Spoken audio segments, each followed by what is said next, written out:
네, 지난 시간에 안내를 해드렸던 것처럼 이제 요한계시록 강의를 다 마치고 이제 오늘부터는 출애굽기 강의를 시작을 합니다. 오늘은 이제 그 첫 시간이죠. 출애굽기 1장을 통해서 주신 은혜 함께 나누도록 하겠습니다. 자, 창세기는 창조와 시작의 책이라고 할 수 있죠. 창조와 시작. 이 우주가 어떻게 지어졌고 어떻게 시작이 되었는지를 이제 설명해 주는 책이 바로 창세기입니다. 우리 인간이 어떻게 되어 존재하는지를 설명해 주고 있는 것이죠. 그 다음에 출애굽기는 어떤 내용입니까? 바로 구원과 해방의 책이죠. 구원과 해방의 책. 그렇죠? 바로 이제 이 속박된 인간이 바로 이제 해방돼요. 그래서 새로운 세계로 나아가는. 바로 이제 그것을 그린 책이 바로 이제 출애굽기입니다. 그런 면에서 창조와 해방, 창조와 구원. 이것은 그야말로 양대축이라고 할 수가 있죠. 양대축. 굉장히 중요한 그런 의미를 담고 있는 그런 책입니다. 자, 특별히 이제 출애굽기, 우리는 출애굽기라고 표현하잖아요. 제목을. 그런데 히브리 성경은 항상 제목을 가장 첫 글자로 시작합니다. 첫 글자나 첫 문장으로 이제 그 출애굽기의 제목을 정해요. 그런 면에서 보면 이제 출애굽기는 엘레 쉐모트. 이것들은 이름들이다 이런 뜻이에요. 이것들은 이름들이다. 출애굽기의 히브리 성경의 원래 명칭은 이것들은 이름들이다 하는 것으로 이제 시작이 됩니다. 자, 무슨 얘기일까요? 오늘 1절에 보니까 바로 뭐예요? 야곱의 그 가족들의 이름이 나오잖아요. 그것이 소개되고 있죠. 이제 그런 면에서 이제 이렇게 그냥 이제 시작되고 있는 것을 우리가 보게 됩니다. 자, 야곱이 가족을 데리고 이제 애굽에 이르렀잖아요. 바로 창세기에서 이제 그것을 이제 묘사하고 있는데, 자, 그때 데리고 온 사람이 몇 명입니까? 자, 아들 12명만이 아니라, 이제 그 스라엘 가족들까지 다 합해서 몇 명을 표현되고 있죠? 5절에 보니까 72요. 70명이 이제 여기 소속되어 있다고 표현합니다. 근데 이제 그 명단이, 자세한 명단은 창세기 46장 8절로 27절에 나와 있어요. 자세한 명단들이 나와 있는데, 거기에 하나 이제 의아한 면이 하나 있습니다. 그게 뭐냐면, 아직까지 태어나지 않은 사람들의 이름까지 못하는 거예요. 이름까지. 그리고 딸들이나 손녀들 중에서는 2명만 이름을 집어넣고 나머지 다 빼버렸어요. 그러니까 실제로 애굽에 내려간 사람의 숫자와 거기 기록된 숫자는 좀 다르다는 것이죠. 그럼 왜 그렇게 했을까? 무엇 때문에? 바로 70이라는 숫자를 맞추기 위해서 그렇게 한 것으로 보여집니다. 그러니까 이제 히브리인들은 특별히 숫자에 대해서 의미를 많이 부여하잖아요. 숫자에 대해서. 그러니까 70은 뭐예요? 7, 완전 숫자예요. 10도 완전 수입니다. 그래서 뭔가 이스라엘 하나님의 택한 백성들로서 완전함을 나타내기 위해서 그렇게 한번 70에 맞춘 것으로 이제 그렇게 보여집니다. 나중에 이제 스데반이 이제 순교당하기 전에 이제 그 무리들을 향해서 설교할 때 그때는 75명이라고 표현하고 있어요. 75명이라고. 75명이라고 표현하는 것은 바로 이제 히브리 성경을 헬라어로 번역한 70인 역에 표현되어 있어요. 거기는 이제 75명으로 표현되어 있기 때문에 스데반은 이제 그 숫자를 들고 있습니다. 그래서 아마 이제 그 70인 역에서는 아마도 그 이스라엘 애굽이 데리고 내려간 그 숫자를 아마 정확하게 카운팅하지 않았을까 그렇게 추측을 합니다. 그러니까 결국 그것이 서로 모순된 것은 아니다. 어떤 저자가 의도를 가지고 표현한 것이다. 이렇게 우리가 이제 이해를 하면 되겠습니다. 자, 어쨌든 이제 그들이 내려가서 상당한 세월이 지났어요. 그러니까 오늘 6절에 보니까 요셉과 그의 모든 형제와 그 시대의 사람은 다 죽었다 그랬어요. 얼마나 지났을까요? 바로 400년의 세월이 지난 거죠. 400년의 세월이. 400년 지나갈 때 당연히 이제 그 선대의 사람들은 이제 다 세상을 떠난 지 이제 굉장히 오래되었었습니다. 자, 그러면서 실제로 보니까 이스라엘 자손이 세육하고 불어나 번성하고 매우 강하여 온 땅에 가득하게 되었더라 그랬어요. 이스라엘 백성들이 그 70명으로 출발을 했는데 지금 그 땅을 가득 채울 정도로 엄청난 인구를 이제 불어나게 되었다는 것이죠. 우리가 알다시피 나중에 출애굽할 때 뭐 한 200만 명 정도 될 것이다 이렇게 추측하잖아요. 남자 장정만 60만 명이라 하니까 전부 다 합해서 한 200만 명 정도가 이제 그 출애굽을 한 것으로 보여집니다. 물론 그 숫자에 대해서는 논란이 많아요. 여러 가지 논란들이 있습니다. 근데 이제 실제로 그렇게 안 된다. 이제 그렇게 이제 표현한 학자들 나중에 이건 다시 얘기하기로 하고, 어쨌든 거기 보면 수많은 잡족들이라고 표현하고 있어요. 또 히브리인들 말고 다른 이방 민족들까지 같이 올라갑니다. 히브리 민족만이 아니라. 그래서 아마 그렇게 숫자가 많아지지 않았을까? 하여튼 그렇게 추측을 합니다. 어쨌든 간에 불과 70명으로 출발했는데 지금은 엄청난 숫자가 불어났어요. 이걸 뭘 의미할까? 바로 하나님의 약속이 성취됐다는 것이죠. 약속. 자, 하나님께서는 무엇보다 하나님의 뜻이 뭐예요? 창세기 1장 28절에 보니까 세육하고 번성하여 땅에 충만하라고 했어요. 그러니까 세육하고 번성하여 땅에 충만하는 것이 그게 하나님의 뜻이에요. 우리 하나님. 그것이. 그런데 나중에 하나님께서 노아 홍수 심판 후에 노아에게 또 복을 주시잖아요. 그들에게 또 자, 세육하고 번성하여 땅에 충만하라 이렇게 말씀하십니다.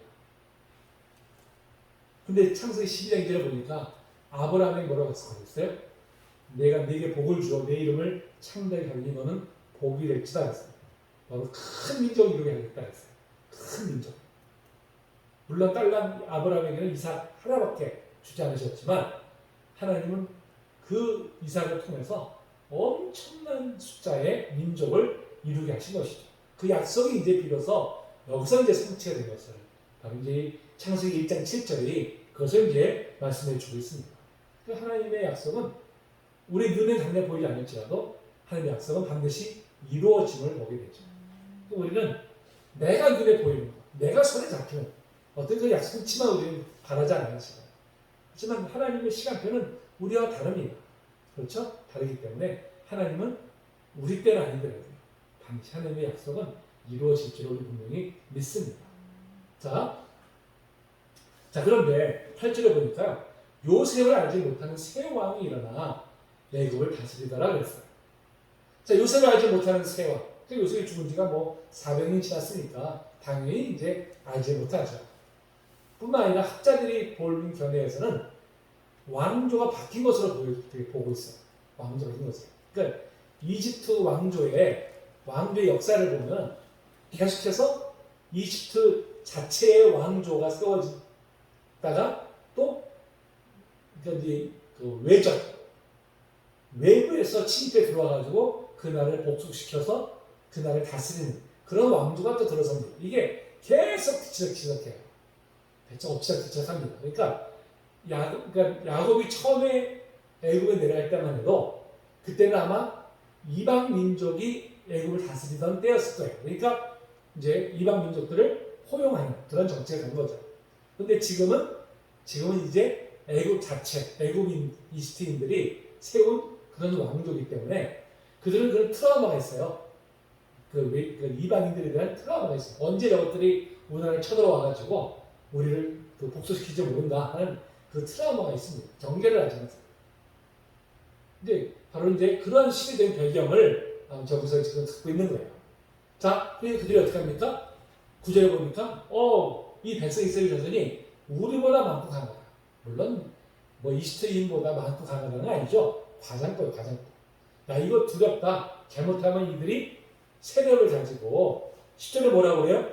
전쟁이 일어날 때 대적과 합해서, 우리와 싸우면 어떻게 하냐. 그럼 우리는 안팎으로 적을 맞아야 되는데, 그런 사태가 오면 우리나라는 또 망한다. 또 우리는 외적에 이 압제에 의지할 수밖에 없다. 그러니까 그걸 사전에 우리가 지금 방비를 해야 되겠다. 바로 이제 이런 생각을 가진 거죠. 특별히 또 당시에 이제 뒤에도 보지만 이 이집트인들이 이제 히브리인들을 노예처럼 부려서 노예처럼. 노예라는 게 뭐예요? 아주 값싼 노동력을 가지고 그 임금을 가지고 노동력을 제공하잖아요. 근데 고대 사회는 어떻게 보면 노예 제도에 기반한 경제 체제라고 해도 과언이 아니에요. 그러니까 전쟁을 하는 목적이 남의 나라의 영토를 빼앗는 것도 있지만 포로들을 잡아가지고 노동력을 착취하기 위해서 그래서 전쟁을 일으키는 거예요. 전쟁만 하면 그냥 포로들을 많이 잡아가지고 이제 노예로 부립니다. 그럼 뭐 값세잖아요. 특별히 뭐 임금을 많이 지불할 필요도 없고, 그러면 거기서 나오는 그 노동력은 생산성이 좋죠. 가성비가 좋죠. 그러니까 국가의 경제에 도움이 되잖아요. 그러니까 지금 이집트도 히브리인들을 그렇게 지금 노예처럼 부림을 통해서 경제력을 지금 올리고 있는 거예요. 그런데 만약에 자 이들이 외적과 결탁을 해가지고 여기서 나가버리면 이 우리는 이제 쫄딱 망한다. 이 노예 제도에 기반한 경제인데 이것을 우리가 이제 포기해버리면 우리 경제가 무너질 수 있다. 그러니까 절대 이제 그런 일을 없애야 되겠다 하는 이제 그런 생각을 가지게 된 거죠. 자, 그런 마음을 가지고 하는 게 뭐예요? 11절에 보니까 감독들을 그들 위해 세우고 그들에게 무거운 짐을 지어 괴롭게 하여 바로를 위하여 북고성 비동과 라암셋을 건축하게 한다 그랬어요. 자, 그들이 행한 정책이 뭐예요? 더 혹독하게 일을 시키는 거예요. 혹독하게 일을 시켜가지고 첫째는 너무 피곤하니까 가서 잠자리를 할 여유가 없잖아요.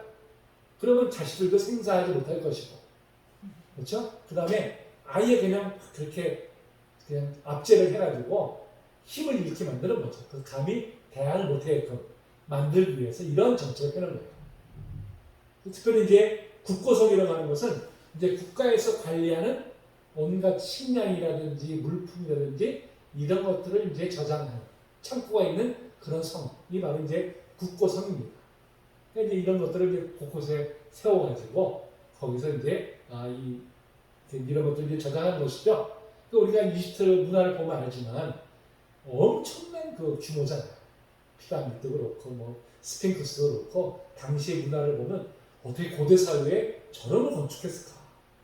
뭐 놀랍죠. 지금 봐도 우리가 불가사의라고 할 정도로 정말 놀라운 그런 그 건축물들을 세웠잖아요. 그게 다 누가 세웠어요? 노예들이 세웠어요. 노예들을 착취해가지고 노예들을 압제해서 세운 그런 건축물들이죠. 또 우리는 지금 보면 건축물만 보고 우리가 참 감탄하지만 사실은 그걸 세우기 위해서 얼마나 많은 사람들이 피눈물을 흘리고 죽어나갔을까를 우리가 사실 또 잊으면 안 되겠죠. 바로 이제 그렇게 지금 히브리인들을 노예로 삼아서 그런 무시무시한 이제 압제를 한 것입니다. 근데 이게 웬일이에요? 실제로 보니까 학대를 받을수록 더 번성해서 퍼져나갔다고 했어요. 아니 학대를 이렇게 하면 세상에 너무 힘들어서 잠자리 같이 할 수 없을 텐데 아니 그럼에도 불구하고 그렇게 자식들 쑥쑥쑥 잘 낳는 거예요. 오히려 더 기회없어로 막 불어나는 거예요. 야 이게 도대체 이게 웬일인가? 뭐예요? 하나님의 은혜죠. 하나님의 역사이시죠. 하나님께서 그들과 함께 하시기 때문에 인간이 상상할 수 없는 바로 이제 그런 놀라운 역사를 지금 행하고 계시는 것이죠. 그러니까 하나님은 뜻이 있으시잖아요. 그들을 가뭄이라는 걸 통해서 애굽으로 내려보내실 뜻이잖아요. 왜? 거기서 큰 민족을 이뤄서 다시 가나안 땅으로 오게 하기 위해서. 사실 가나안 땅에 그냥 있으면 어떻게 될까요? 그냥 흡수돼 버려요. 인원이 얼마 안 되기 때문에 그냥 흡수돼 버립니다. 그러면 이스라엘 민족 정치성이라는 것이 어디가 없어요. 그럼 하나님의 나라를 이루고자 그 뜻을 이룰 수가 없잖아요. 그러니까 하나님께서 그들을 애굽으로 보내셔가지고 그것도 고센 지방으로 보내서 분리해서 그것에서 순수한 혈통을 지키게 하신 것이죠. 그러면서 또한 엄청난 숫자를 불어나게 해서 그들로 하여금 가나안 땅을 차지하게 하기 위해서 하나님은 이제 거기서 양육을 하신 거예요. 양육. 마치 이제 우리가 이 모를 심기 전에 모판을 만들어가지고 비닐하우스에 넣어가지고 키우잖아요. 때가 되면 어떻게 해요? 그걸 이제 노래에 심지 않습니까? 바로 그런 위치대로 하나님께서는 바로 이제 이스라엘 민족을 이 애굽 땅 고센 지방에서 그걸 이제 잘 양육을 하고 계신 거예요. 물론 그 가운데 지금 이제 이런 어려움들이 있습니다만은 그렇다고 해서 하나님의 원하신 계획이 무너진 것은 결코 아닙니다. 하나님은 하나님의 뜻을 이루세요. 하나님 일을 행하십니다. 자, 14절에 보니까 이스라엘 자손에게 일을 엄하게 시켜줘요. 엄하게. 이 엄하다는 것은요, 몸이 완전히 망가뜨릴 정도의 심한 노동입니다. 망가뜨릴 정도. 우리가 일을 너무 험하게 하면 어떻게 돼요? 몸이 완전히 망가지잖아요. 육체가 감당 못하니까. 그 정도로 지금 노동을 시켰다는 거예요. 그 정도. 뭐 상상을 초월한 그런 일을 시킨 거죠. 그러면서 어떻게 시설해 보니까 흙 이기기와 벽돌 굽기와 농사의 여러 가지 일이다. 그러니까 건축만 한 게 아니라요. 농사도 짓게 하고 하여튼 오만 개 다 노동력을 동원한 한시도 쉴 틈을 안 주고 그냥 몰아붙여가지고 이제 그런 노동에 이제 종사하게끔 만든 것이죠. 이것은. 이게 얼마나 힘들었겠어요. 얼마나 고통스러웠겠어요. 자, 그런데도 불구하고 더 번성해 가니까 이게 도대체 웬일인가? 이제 바로가 이걸 보고서 이제 궁리를 하게 됐죠. 한 끝에 어떻게 됐습니까? 히브리 산파들을 불러가지고 여자아이는 살려두고 남자아이는 다 죽이라고 막 명령을 했죠. 다 죽이라고. 자, 그런데 이왕이면 애굽 산파를 쓰면은 자기들 말을 더 잘 듣잖아요. 그렇지 않겠어요? 근데 왜 동족인 히브리 산파를 시켰을까? 우리가 이제 의문점을 갖게 되잖아요. 그렇죠? 근데 당시에 이 애굽인들과 히브리인들은 서로를 부정을 한다고 생각했어요. 서로를 접촉하면은 서로 부정을 산다고 생각해가지고 서로 분리된 상태에 있었어요. 그러니까 애굽인들은 애굽인들대로 히브리인들을 접촉하면 내가 부정을 산다 생각했고요. 히브리인들은 히브리인들대로 저 애굽인들을 접촉하면 내가 부정을 산다 이랬습니다. 그래서 이제 바로 히브리 산파들을 이렇게 이제 시킨 거예요. 히브리 산파들을. 자, 바로 이제 그렇게 명령을 했죠. 사실 바로의 명령이에요. 지원 명령입니다. 바로는 당시에 거의 반신이에요. 거의 신적인 존재로 그렇게 추앙을 받던 존재입니다. 그의 말 한마디면 뭐 누구든지 그 앞에서 당장에 목을 내놔야 돼요. 누구든지 그 명령을 어길 수가 없어요. 바로는 자기가 명령하니까 당연히 될 거 생각했죠. 근데 어떤 일이 생겨서 10절 보니까 그러나 산파들이 하나님을 두려워하여 그랬어요. 애굽의 명령을 어겼다고 했습니다. 야, 어떻게 이럴 수 있을까? 아니, 다른 사람도 아니고 바로가 시켰는데, 신적인 존재 바로가 시켰는데 거기서 감히 그 명령을 어겨? 이건 자기 생명을 내는 거예요. 자기만이 아니라 심지어 자기 가족 전체가 다 몰살 당할 수도 있어요. 바로가 진노를 하면 뭐 누가 그 서 앞에서 살아남을 수 있겠습니까? 그런데 누굴 더 두려워했어요? 하나님을 더 두려워했어요. 참 우리는 사실은 눈에 보이지 않는 하나님보다는 어떤 눈에 보이는 대상을 더 두려워하잖아요. 당장 나한테 받을 해를 두려워하기 때문에 우리는 하나님께 우리가 무릎 꿇기보다는 당장에 나에게 위협을 가할 수 있는 그 대상에 우리가 무릎을 꿇을 때가 참 많이 있잖아요. 우리 연약한 믿음이죠. 그런데 이 산파들은 어떻게 했어요? 눈에 보이지 않는 하나님을 더 두려워했어요. 그래서 바로의 명령인데도 불구하고 그것을 어기는 그런 담대한 믿음을 보입니다. 정말 담대한 믿음이죠. 자, 그래서 주님께서도 이렇게 말씀하셨잖아요. 마태복음 10장 28절에 보니까 몸은 죽여도 영혼은 능히 죽이지 못하는 자들을 두려워하지 말고 오직 몸과 영혼을 능히 지옥에 멸하실 수 있는 일을 두려워하라. 그 세상에 있는 어떤 대상들은 권력자들이나 힘 있는 자들은 기껏해야 어떻게 우리 몸만 죽일 수 있어요. 우리 영혼은 죽일 수 없습니다. 근데 하나님은 우리 영혼까지도 멸하실 수 있는 분이세요. 하나님. 그럴 때 우리가 누굴 두려워해야 돼요? 하나님 두려워해야 되죠. 눈에 보이는 어떤 대상이 아니라 눈에 보이지 않지만 살아계셔서 역사를 주관하시는 바로 그 하나님. 우리가 두려워해야 될 줄로 믿습니다. 우리가 이 믿음을 가져야겠죠. 이 믿음. 그래서 우리는 현실 속에서 참 양자 선택의 길에 놓일 때가 있어요. 하나님이냐 세상이냐. 당장은 세상이 나를 더 두렵게 만들어. 당장 거기에 무릎 꿇고 싶어요. 하지만 그것은 영원히 죽는 길이죠. 우리는 비록 당장에 내가 어떤 해를 받을지라도 그것이 하늘 뜻이라고 한다면 우리는 하늘 뜻에 순종해야 될 줄로 믿습니다. 자, 그랬더니 바로가 산파를 불러가지고 어찌 너희들이 내 말을 안 듣고 남자아이를 살렸느냐. 이 말이 그냥 했겠어요? 진노 끝에 나온 말, 진노하면서 저 높은 보좌 위에서 저 아래 부복하고 있는 그 히브리 산파들을 향해서 지금 막 화가 나가지고 그냥 부들부들 떨면서 지금 이 얘기를 하고 있는 것이죠. 그 앞에서 정말 아마 산파들만이 아니라 옆에 있는 그 신하들까지도 같이 한번 떨고 있을지도 몰라요. 하도 무서우니까. 그 진노가 워낙 크니까 옆에 있는 사람들조차도 아마 같이 사시나무 떨도 떨었을 것입니다. 그런데 놀랍게도 뭐라 그래요? 산파가 뭐라 그래요? 히브리 여인은 애굽 사람도 같지 않아가지고 너무 건강해서 우리가 도달하기 전에 애를 낳아버립니다. 그래서 도저히 이것을 어떻게 행할 수가 없습니다. 야, 그 앞에서 어떻게 이렇게 담대하게 얘기할 수 있을까? 참 목이 지금 당장 날아갈 수 있는 그런 위치잖아요. 그런 상황이잖아요. 어떻게 이런 상황 속에서 어떻게 이렇게 담대한 말을 할 수 있는지 참 이 히브리 산파들의 그 믿음이 정말 참 대단합니다. 정말 우리가 본받아야 될 바로 이제 그런 믿음이죠.